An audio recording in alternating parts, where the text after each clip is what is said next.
over the schools here in Oakley. They're not? No, they have nothing to do with the schools.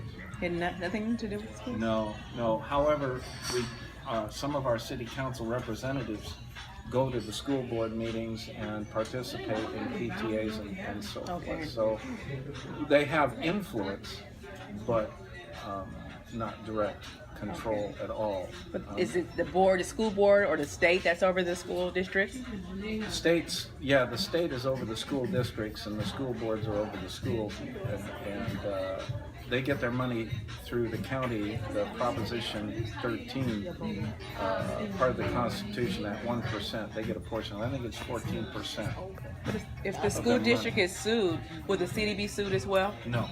The school district be separate from the city? That's right.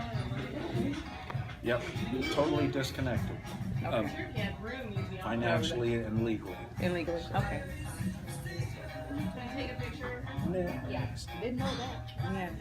Yeah, a lot of people think that, and understandably so, that if they live in this within the city limits, the schools in the city limits, fire departments in the city limits, they all come from the same pot of money, and they don't. Right. The fire department is funded by that 1%, albeit only 6% of that 1%, and the schools get 14 to 17% of the county money. Police department is funded through the city. A large percentage of the city's budget. Before they were funded, they were under contract through the sheriff's department. Right. And then it came to a tipping point where it was less expensive to have our own police for retirement and everything. Yeah, so and they're in I forget what type of retirement system they're in, but it's a pretty good one, albeit it needs oversight. So what could we do to work to build better relationships with the police department and the African American community? We got to start that group and bring them in and talk to them. Mm-hmm. They got to come see. You know, having been married to a black woman for a long time, I'm still not fully brought in to that culture. Mm-hmm. I see it, I feel it around me, but I'm not in it. How could you be more in it? How can you immerse yourself more into the African American community as a leader of the city of Oakley? We would have to start a group. I would have to go visit them. I would have to be in their groups. How do you do that? I don't know. I have to reach out and say, hey, see me, talk to me, tell me where I'm stupid, tell me where I'm wrong, tell me where I need to work, what I need to do. What do you think? Aren't there stats on the ethnicity of the people in the city of Oakley? Yeah, it was very small.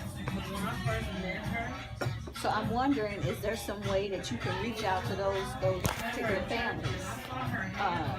And basically, I don't know, call them up, do whatever you have to do, and say, what are some of your issues?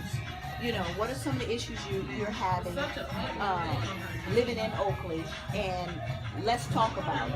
Let's see where we can make some inroads. I know with the school district, the school in particular, they felt that, oh, they don't care because they don't show up to meetings, but that's not true. I commute in, like I tell everyone, this is a bed, I call it a bedroom, but this is a bedside community. And a lot of us commute in and commute out. Long distance. And 2 hours, 2 hours, one way for me.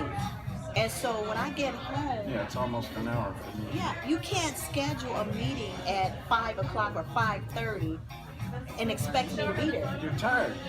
Not only that, I'm on Highway 4. That's right. Or 242 or somewhere. Yeah. But that does not mean that I don't have a genuine concern about my community. What it is the accessibility for meetings, to set it up where working people can come and communicate and air their concerns, and that doesn't happen a lot. And That's so right. I Doesn't always happen have a at all problem here. with that. I had a problem with the school You know, they do it in the morning when you have to commute to work, and I have to explain to them, you know, just like you come to work, I have to go to work, right?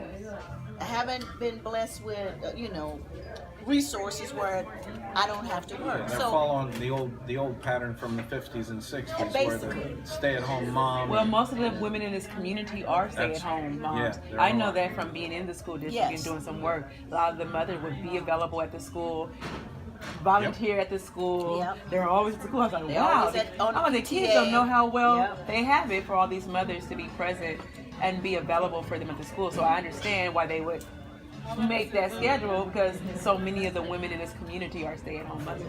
but when you're trying to reach But a you certain can't leave out the population- ones who exactly. who are not stay-at-home mothers. That's And right. I've brought that up time and time again. If you really want 100% participation, you have to make the meetings accessible and be flexible in how you schedule it.